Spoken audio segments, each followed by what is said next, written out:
భగవంతుడు సృష్టించేటప్పుడే ఒక గమ్మత్తైనటువంటిది చేశాడు. భగవంతుడు రెండు విభాగాలు, తనను తాను రెండు విభాగాలుగా మార్చుకున్నాడు. ఒక భాగం స్త్రీ, ఒక భాగం పురుషుడు. ఎడమ భాగం అంతా స్త్రీ, కుడి భాగం అంతా పురుషుడిగా ఊహించుకో. తనలో నుంచే ఆ విభాగం దేనికోసం పెట్టాడు? ఆ విభాగం దేనికోసం? మళ్ళీ వాళ్ళ నుండి పునరుత్పత్తి కావడం కోసం. బొమ్మల నుండి మరికొన్ని బొమ్మలను తయారు చేయడానికి స్త్రీ పురుష విభాగం అనేది పెట్టాడు.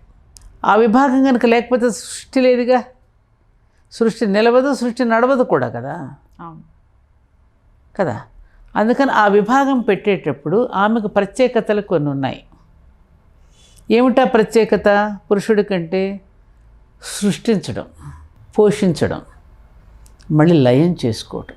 అందుకని పురుషుడి కంటే కూడా విభిన్నమైనటువంటి గొప్ప హార్మోన్స్ ఉన్నాయి ఆవిడికి. ముఖ్యంగా దాంట్లో సంతానాన్ని ప్రసాదించటం అనేది. ఆ ప్రసాదించడానికి కావలసినటువంటివి శరీర భాగాలలో కానీ ఇలా కొన్ని తేడాలు ఉన్నాయి మనకి. దానిని గమనించుకుంటూ జీవించి, దానికి తగినట్టుగా జీవించి, తనను తాను తగినవాడికి సమర్పించుకుంటూ మురిసిపోతుంది. పొందడం అనేటువంటిది పురుషుడిది, సమర్పించుకోవటం అనేది స్త్రీది.